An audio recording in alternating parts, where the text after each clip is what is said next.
بسم اللہ الرحمن الرحیم۔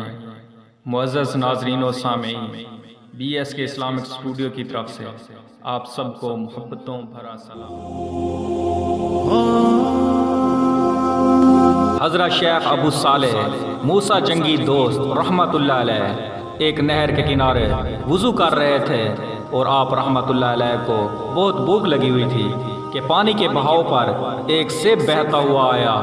بھوک پہلے ہی لگی تھی، جب سیب کو دیکھا تو کھانے کی طلب ہوئی۔ سیب اٹھایا اور کھا لیا۔ جب کھا چکے تو خیال آیا کہ یہ سیب تو میرا نہیں تھا۔ جدھر سے پانی آ رہا تھا اس طرف سفر شروع کر دیا۔ تھوڑی دیر چلنے کے بعد دیکھا کہ ایک باغ ہے اور اس میں سیب کے درخت لگے ہوئے ہیں جن کی شاخیں پانی کی طرف جھکی ہوئی ہیں۔ آپ رحمت اللہ علیہ باغ کے مالک کے پاس پہنچ گئے اور کہنے لگے کہ آپ کے باغ کا ایک سیب بہتا ہوا جا رہا تھا جو میں نے کھا لیا ہے، اس کی قیمت مجھ سے لے لیں یا مجھے معاف کر دیں۔ اس باغ کے مالک کا نام تھا سید عبداللہ سومعی اور وہ بہت نیک انسان تھے۔ جب انہوں نے دیکھا کہ اس نوجوان نے سیب کھانے پر مجھ سے معاذرت کی ہے اور پیسے دینے کے لیے بھی تیار ہے، یہ تو کوئی جوہر ہے۔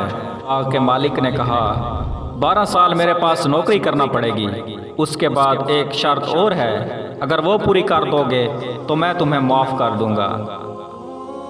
انہوں نے کہا ٹھیک ہے۔ 12 سال نوکری کرتے رہے۔ اس کے بعد کہا میری دوسری شرط یہ ہے کہ میری ایک بیٹی نابینا ہے، کانوں سے بہری ہے، زبان سے بول نہیں سکتی، معذور بھی ہے، چل نہیں سکتی، جس کے ساتھ تمہیں نکاح کرنا ہے۔ آپ رحمت اللہ علیہ نے کہا مجھے یہ بھی منظور ہے۔ آپ رحمت اللہ علیہ کا اس سے نکاح ہو گیا اور باغ کے مالک نے کہا اس کمرے میں تمہاری بیوی تمہارا انتظار کر رہی ہے۔ جب کمرے میں گئے تو ایک مکمل اعضاء اور خوبصورت لڑکی بیٹھی تھی۔ سمجھے مجھ سے غلطی ہو گئی، استغفار پڑھتے ہوئے جلدی سے واپس پلٹے۔ اتنی تیزی سے واپس پلٹے کہ دروازے سے ٹکرا گئے۔ آپ رحمت اللہ علیہ کا سر پھٹ گیا اور خون بہنے لگا۔ عبداللہ سومعی کہنے لگے کہ ماجرا کیا ہے، کہ کیا واقعہ پیش آیا، کہ کیا ہوا ہے؟ آپ رحمت اللہ علیہ کہنے لگے جو نقشہ آپ نے مجھے بتایا ہے کمرے میں ایسی خاتون تو موجود نہیں ہے۔ عبداللہ سومعی کہنے لگے وہی میری بیٹی ہے اور آپ کی بیوی ہے۔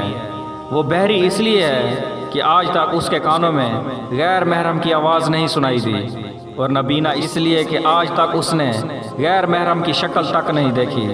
معذور اس لیے ہے کہ وہ غیر محرم کے لیے کبھی چل کر باہر نہیں گئی۔ کہا وہی تمہاری بیوی ہے۔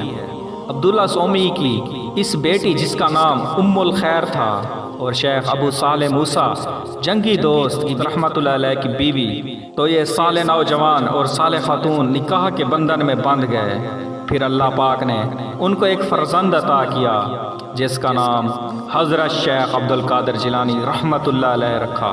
جس کا نام حضرت شیخ عبدالقادر جیلانی رحمت اللہ علیہ رکھا۔